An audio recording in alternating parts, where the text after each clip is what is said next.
I need to experience other men to know if you're the one. Otherwise, the wedding is off, my fiancé demanded. I said, okay. The next day, I canceled the venue, returned the ring, and moved out while she was experiencing. She called panicking. I said, wedding's off. Enjoy, and hung up.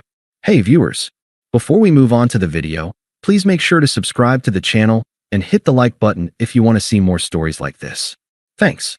The final invoice for the caterer was sitting on the kitchen counter, a stark reminder that in 73 days, I was supposed to be a married man.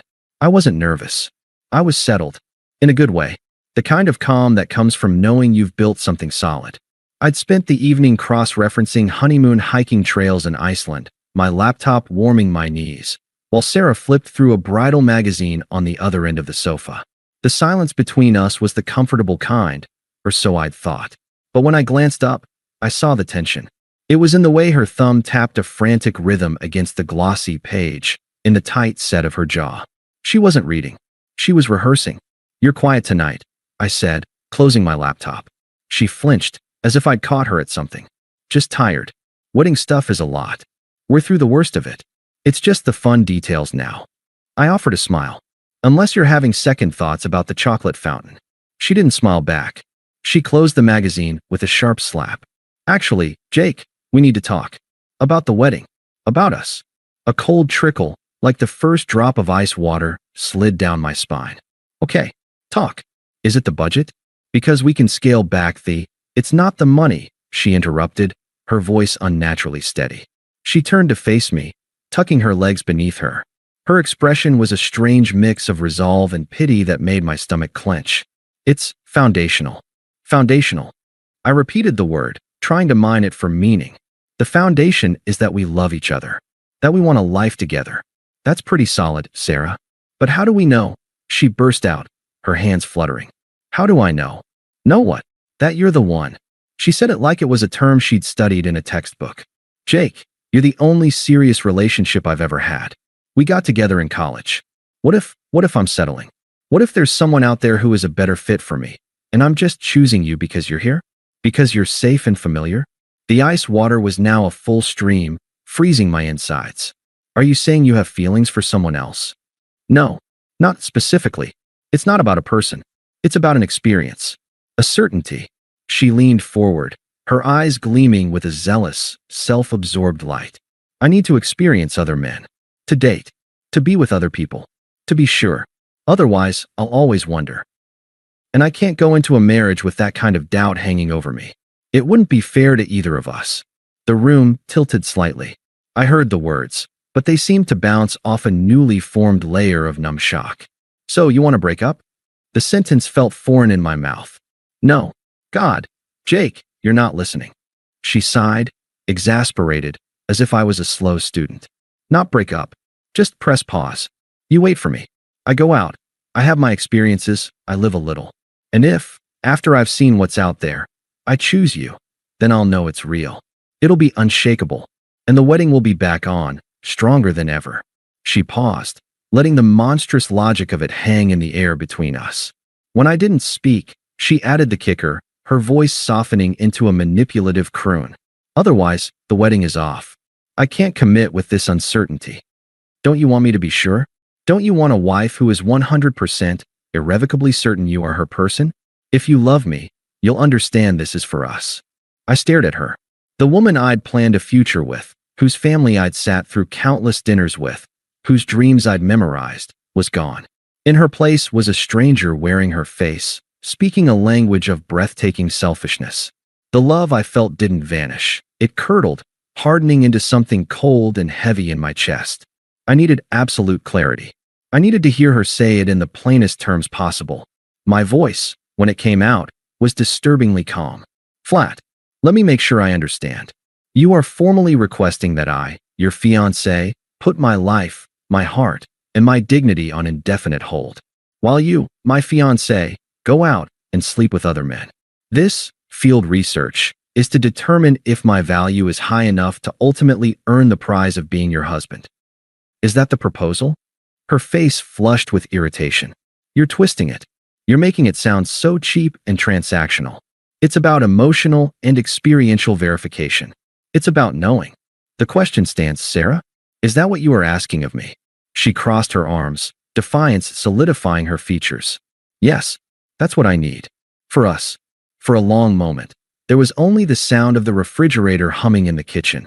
I looked at the woman on my sofa, at the engagement ring glittering on her finger, the ring I'd spent 4 months saving for. I saw the utter conviction in her eyes, the complete lack of awareness of the nuclear weapon she'd just detonated in the center of our shared life. She truly believed this was a reasonable, even courageous, request. The future I'd seen, the house, the trips, the quiet years growing old together, dissolved like mist. All that was left was the stark, simple truth of the person in front of me. I nodded, slowly. Okay, I said. The single word hung in the air. Relief flooded her features. The tension melted from her shoulders, and a sweet, triumphant smile spread across her face. She'd won. She'd gotten her way. She uncurled herself and moved to hug me. I knew you'd understand. This is for the best. For us. I stood up before she could reach me, her arms closing on empty air. I'm tired, I said, the flat tone still in place. I'm going to sleep in the guest room. Oh, okay, she said, the smile faltering only slightly. She mistook my shock for noble sacrifice. We can talk more in the morning. I love you. I didn't answer. I walked down the hall, closed the guest room door behind me, and leaned against it. In the dark, silent room, the plan began to form. Not a plan of anger or revenge, but of silent, total severance. The okay hadn't been agreement. It had been a detonator, and I had just pressed it. I didn't sleep. I lay in the dark guest room, on a bed that still smelled of storage, and watched the digital clock on the nightstand bleed from red number to red number. The initial shock hardened into a crystal clear, cold certainty. There would be no conversation in the morning. There was nothing left to say. Her proposal wasn't a negotiation. It was a statement of my worth to her, contingent, probationary, subject to comparison. My only power now lay in my response. As the first gray light of dawn filtered through the blinds, I moved. I started with my phone, silencing it. I dressed in jeans and a plain t-shirt, clothes for moving, for working. I packed a single duffel bag from the guest room closet with essentials, a week's worth of clothes, my toiletries, my passport, and important documents from the fireproof lockbox. I took only what was unequivocally mine, or what held no memory of her. The sweater she'd bought me for our first Christmas stayed folded in the drawer. The book of poetry she'd inscribed with a sweet note remained on the shelf. I worked with a methodical silence that felt both alien and right. This wasn't a heated escape. It was a strategic withdrawal. My first call was at 8:01 a.m., the moment the wedding venue's office would open. I stood in the empty kitchen, the final caterer invoice still a mockery on the counter. Yes, hello, I said, my voice perfectly, politely flat. This is Jake Wilson. I have a wedding reservation for September 15th. I need to cancel it immediately. The coordinator on the other end, a woman named Diane who had gushed over our love story months ago, made a sympathetic noise. Oh, I'm so sorry to hear that. Is everything all right? Would you like to discuss rescheduling? No. A permanent cancellation. Death in the family. The lie was smooth and cold. I understand we will forfeit the deposit. That's fine. Please email me the formal cancellation confirmation and any final invoice. Of course, Mr. Wilson. I'm so very sorry for your loss. Thank you. I hung up. One by one, I dismantled the future we'd built. The caterer, the photographer, the band. Each call was a variation of the same. Polite, firm, final. I cited the same fictitious family tragedy. I accepted every financial penalty without argument. Money was just a number on a screen. My freedom from the spectacle was priceless. The final piece was the ring. I drove to the jeweler in the quiet part of the morning. The same man who had helped me choose it 2 years ago, his eyes kind and excited, now looked at me with profound pity as I placed the velvet box on the glass counter. I need to return this, I said. Is everything okay, son? The engagement is off. What's your return policy? He processed the return, his face solemn. When he handed me the receipt, a fraction of what I'd paid back on my card, he said, "You'll find the right one." I believe I just avoided the wrong one, I replied and left. Back at the apartment, the silence was profound. Sarah was still asleep, or perhaps pretending to be. I finished packing a few boxes of my books, my laptop, the small toolbox that was mine. I left behind the framed photos, the shared throw blankets, the set of dishes we'd picked out together. I wanted no relics. As I carried the last box to my car, a memory flashed, unbidden and brutal. The night I'd proposed. It had been on a pier overlooking the lake, not original, but hers. She'd cried, a happy, breathless sound, and thrown her arms around my neck, whispering, yes, yes, 1,000 times yes into my ear. The ring had sparkled under the string lights. The feeling that night had been one of absolute, earned certainty. I had been sure. The cruelty of her new requirement, that her certainty required the degradation of what we had, struck me anew, not as a pain, but as a clarifying fact. That night on the pier, I had been proposing to a ghost. I left the apartment key on the kitchen counter, right on top of the caterer's invoice. A full circle. I closed the door for the last time, hearing the soft, definitive click of the latch. My new temporary space was a furnished studio Airbnb downtown, generic and clean. It smelled of citrus cleaner and neutrality. I set my duffel bag down on the bare wooden floor. The emptiness of it was a relief. That's when my phone, now on silent but set to vibrate, began to dance on the kitchenette counter. Sarah. I watched it buzz until it stopped. A minute later, it started again. I didn't touch it. Then, the notification for a voicemail appeared. I poured a glass of water. I sat on the stiff sofa. I took a slow sip. Then, and only then, I played the message. Her voice filled the sterile room, tinny through the speaker, laced with a confusion that was already curdling into anxiety. Hey, I just got home. Where are you? Some of your stuff is, did you go to your mom's? I tried calling, but it went straight to voicemail. That's weird. Call me back. The date was fine. Weird to talk about. I need to hear your voice. Just call me, okay? A pause. A shaky breath. Okay. But, there it was. The date was fine. She'd done it. She'd started her experience immediately, the morning after her ultimatum. She'd had coffee, or maybe more, with some other man, while I was methodically erasing her from my future. The last, faint ghost of doubt, maybe she'll wake up and see how insane this is, evaporated. I didn't save the message. I deleted it. Then, I went into my settings and blocked her number. The action felt less like an emotional decision and more like a necessary security protocol. Finally, I sent 2 texts. One to my parents. Wedding is off. Sarah and I are done. I'm safe and okay. Please don't ask for details right now. I'll explain soon. I love you. One to my best friend, Mark. Called off the wedding. It's done. Don't need to talk. Just didn't want you to hear it from the rumor mill. Getting some space. His reply was almost instant. Holy shit. You okay? My couch is yours. I'm okay. Thanks, man. I turned my phone off. The silence in the studio apartment was complete, deep, and for the first time in years, entirely my own. The first week in the studio was defined by a silence so profound it had a texture. It wasn't the passive quiet of an empty house. It was an active, chosen stillness. I didn't turn on the TV. I let my phone remain a dark, inert slab. The only sounds were the hum of the mini fridge, the rush of water in the shower, the scrape of a knife on toast. I existed within the parenthesis of my own making. The sleep I'd missed the night of the ultimatum caught up with me in heavy, dreamless waves. I'd crash for 10 hours, wake disoriented, and make coffee in the silence, staring at the brick wall of the building opposite. The initial, adrenaline-fueled clarity of my actions settled into a low, steady hum of grief. But it was a strange grief. I wasn't mourning Sarah, not the person who had laid out that ultimatum.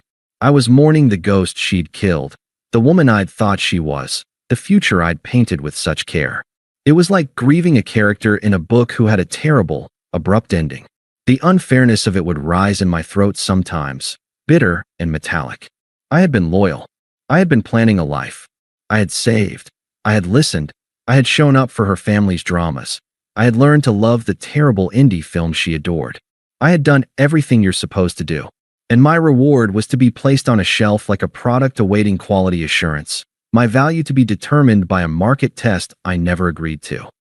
One afternoon, standing in the sterile kitchenette, the question finally surfaced from the depths. Was I not enough? As soon as I thought it, I knew it was the wrong question.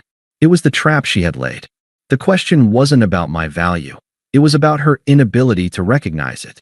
It was about a hole in her that no other person could ever fill, a bottomless pit of need for external validation she called certainty.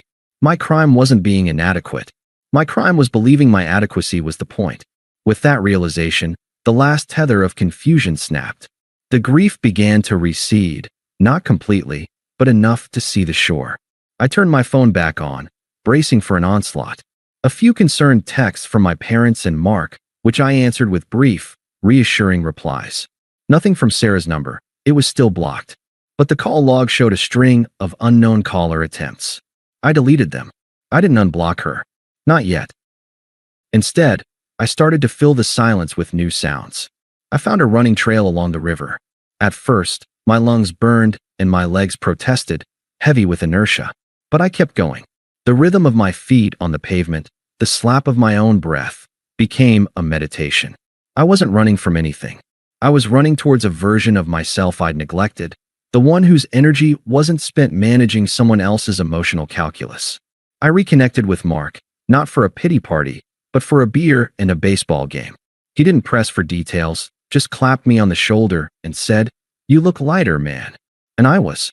At work, a project I'd half-heartedly pitched months ago, sidelined by wedding planning, suddenly had my full attention. I dove into the data, the strategy. My boss noticed. "This is sharp, Jake. This is the kind of focus I remember." The promotion that had seemed a distant possibility began to feel like an inevitable outcome of this new, undiluted concentration. I bought a single, ridiculously expensive orchid for the studio. I learned how to care for it. I cooked meals for one, experimenting with recipes too spicy for Sarah's taste. I started reading fiction again, getting lost in worlds that had nothing to do with my own. This was the quiet justice. Not a dramatic revenge, but the daily, deliberate act of building a life that was entirely, authentically mine. The peace I found was not an absence of pain, but the presence of a deep and growing self-respect. Her experience was her prison. My silence was my foundation. After about a month, curiosity, cold and clinical, got the better of me. One evening, I unblocked her number. I didn't do it to reopen a door. I did it to confirm the door was welded shut and to see what debris had piled up against it. The phone vibrated once, then began a frantic, near-continuous seizure. Notification after notification stacked up on the screen, a timeline of her unraveling. Dozens of texts. Pages of missed calls. Voicemail alerts piled like unread verdicts. I didn't open a single one. I just watched the notifications bloom, a digital monument to the consequences of her own words. Then, I put the phone face down on the table. I finished my chapter. I watered my orchid. The silence in my apartment was no longer empty. It was full of my own life. The orchid on my windowsill had sprouted a new, waxy leaf. My promotion at work had come through, a new title, a significant raise, an office with a view of the river I now ran alongside. My peace was no longer a defensive silence. It was an active, thriving state. The notifications that had flooded my phone when I'd unblocked Sarah sat like a sealed archive. I hadn't opened them. They were evidence, not for me, but a testament to the path I'd chosen not to walk. Curiosity, however, is a cold companion. One rainy Saturday, with a book in one hand and a cup of coffee in the other, I finally opened the text thread. It was a cascading timeline of a collapse. Stage 1, confusion and frustration, the first 48 hours. "Jake, why did you block me? We need to talk about this like adults. You can't just run away from a conversation. This is childish. My mom just called. The venue said the wedding is canceled due to a death in the family. What the hell did you do? What did you tell them? Call me. Now." Stage 2, the panic pivot, week 1 to 2. The tone shifted from anger to wheedling manipulation. "Okay, I get it. You're hurt. I'm sorry I hurt you. But you're overreacting. Can we please just talk? The experience thing, it's not what you think. It's making me realize how good we had it. These guys are awful. They're so self-absorbed. They just want one thing. I went on 3 dates. 3. That's all it took. I get it now. You're the one. I'm calling it off. Please answer me. I'm at our apartment. Where are you? It feels so empty without you here." Stage 3, desperation, week 3 to 4. The messages grew longer, more unhinged, punctuated by late-night sends. I told my parents we had a fight, that you needed space. They think you're being unreasonable. I'm defending you. Please, just give me a chance to fix this. I can't sleep. I keep thinking about the way you used to make tea for me when I was stressed. No one does that. No one knows me like you do. I'm ending the experiment. It's over. I choose you. I am certain. Do you hear me? I am sure. The wedding can be back on. We can reschedule. Just say something. Jake, I'm scared. I need you. This isn't what was supposed to happen. I read them with a detached, clinical interest. There was no pain, no longing. Just the observation of a predictable algorithm, anger bargaining pleading. The subtext of every message was clear. My experiment yielded unsatisfying results. Please resume your post as my primary comfort provider. I was about to close the app when my phone buzzed in my hand. Not a text. A call. Melissa, Sarah's sister. I let it ring 3 times. This, I decided I would answer. Not for her, but to set a boundary that would hopefully filter back. I accepted the call. Melissa. Jake. Finally. Oh my God. Do you have any idea what you're doing? Her voice was a burst of accusatory static, devoid of greeting. Sarah is a wreck. She's devastated. She can't eat. She can't sleep. What you're doing is so cruel. I waited a beat for her to finish. Is there a specific reason you're calling? The reason is you need to stop this ridiculous silent treatment and act like a man. She made a mistake, okay? A tiny, human mistake. But you're blowing up your entire future over a little fight. You're destroying everything. There was no fight, Melissa. I said, my voice calm and low. She issued an ultimatum. I accepted it. The wedding is off. My decision is final. An ultimatum? She said she just needed some reassurance. A little space to feel sure. You're twisting it because your pride is hurt. For God's sake, she loves you. Are you really going to throw away 5 years because your feelings got bruised? Be the bigger person. Call her. I could see the family script playing out perfectly. Sarah had spun the story, minimizing her demand into a vague need for reassurance, painting me as the petulant, prideful villain. I am being the bigger person, I replied, the phrase feeling new and true in this context. By removing myself from a situation where my commitment was treated as a conditional subscription. I'm not discussing this with you. Do not contact me again. You're being an ash. I ended the call. I then blocked Melissa's number. The action felt clean, surgical. The text from Sarah's number, now unblocked and thus able to come through, began again with renewed frenzy. They were no longer paragraphs, but shattered fragments. Did my sister call you? Please don't listen to her. Jake, answer me. I'm sorry. I'll do anything. Then, they stopped. For 2 days, there was nothing. The silence felt different, charged, like the air before a lightning strike. It broke at 2:17 a.m. on a Tuesday. My phone, on silent, lit up with the familiar number. It went to voicemail. A minute later, the notification appeared. This one I played. I needed to hear the end of the story.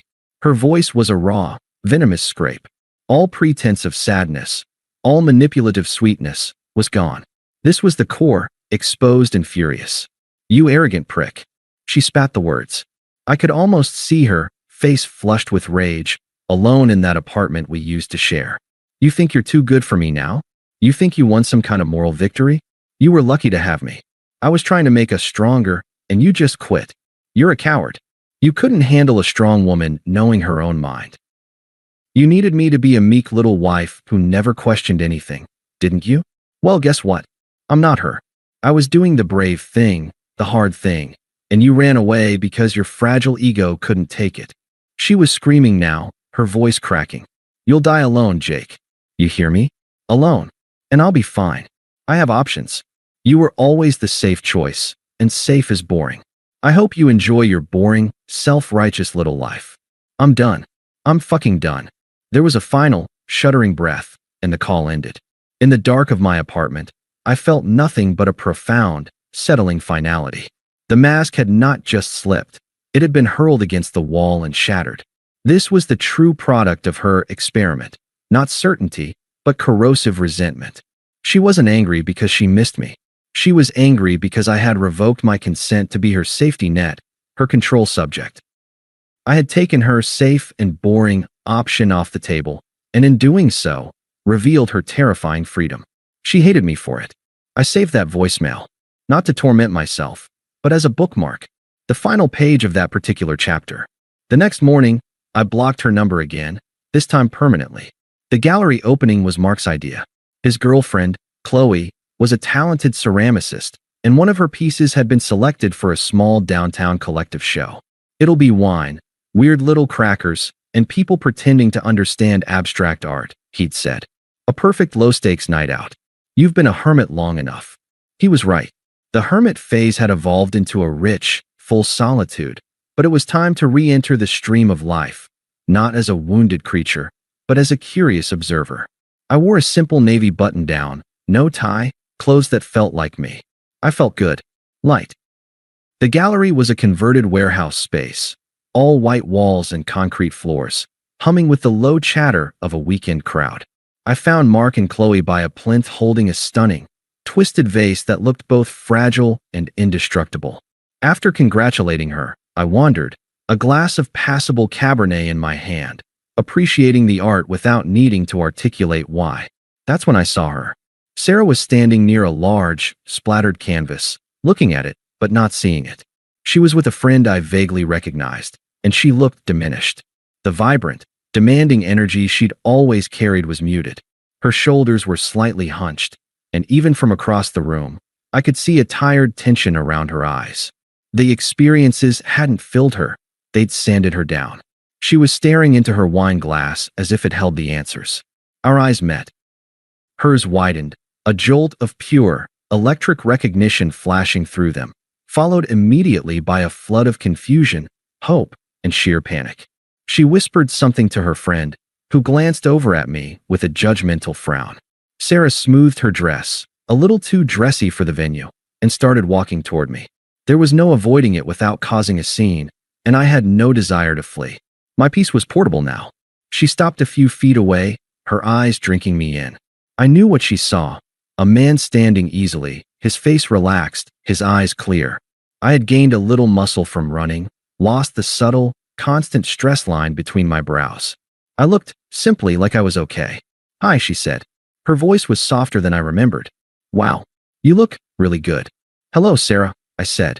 A polite, neutral tone. The tone you'd use with a former colleague you hadn't seen in years. She flinched, just barely, at the coolness. She took a half step closer. "Can we talk? For just a minute? I've been doing a lot of thinking.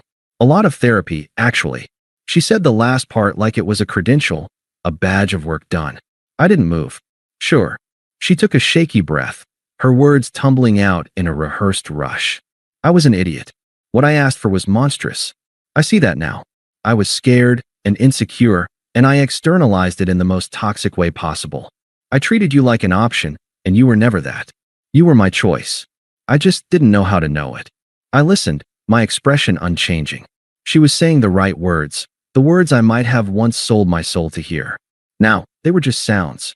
"It's okay," I said when she paused. "You don't need to explain." Her face lit up with fragile, desperate hope. She mistook my lack of anger for absolution. "So you forgive me?" That's when I gave her the final gift of clarity. "There's nothing to forgive, Sarah." I took a small sip of my wine, my movements calm.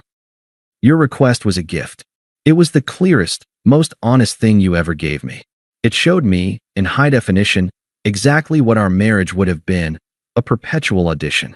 I wasn't being asked to be a husband.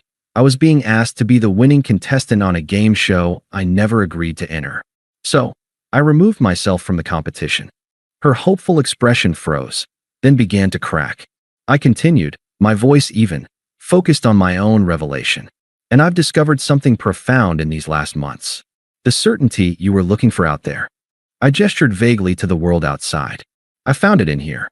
I tapped my chest, just once. "The certainty that I will never again tie my worth to someone else's validation tour. That piece is more valuable than any passionate what if. For that lesson, I am actually grateful." Tears welled in her eyes, but they were tears of frustration, of a plan failing. "But I know now. I'm sure. You're the one. I've never been more certain of anything in my life." I nodded, as if acknowledging a reported fact about the weather. "I believe you are." She blinked, confused by the lack of victory. "And it doesn't matter," I said, finishing the thought. My certainty is the only one that governs my life now. And I am certain that I will never be with someone who needs to test my value against a lineup of strangers. That paradigm is beneath me. I hope you find what you're looking for, Sarah. Truly, I saw it then. The full, devastating understanding crashing over her. She was certain, and her certainty had arrived at a closed door, a door she had bolted shut herself. She was holding the key to a room that no longer existed. Her mouth opened, but no sound came out. The friend was hovering now, looking concerned. I offered her a small, final, polite smile. The smile of a man closing a business transaction that had long been settled. Enjoy the show. I turned and walked back toward Mark and Chloe. Mark raised an eyebrow. Everything cool? Yeah, I said, and I meant it. My heart rate hadn't even elevated. Everything's fine. I glanced back once, out of human curiosity more than anything. Sarah was still rooted to the spot, her friend's arm around her shoulders, staring at the space where I had been standing. She looked utterly, completely alone in the middle of the crowd. I turned my attention to Chloe's vase, to the conversation, to the rest of my life.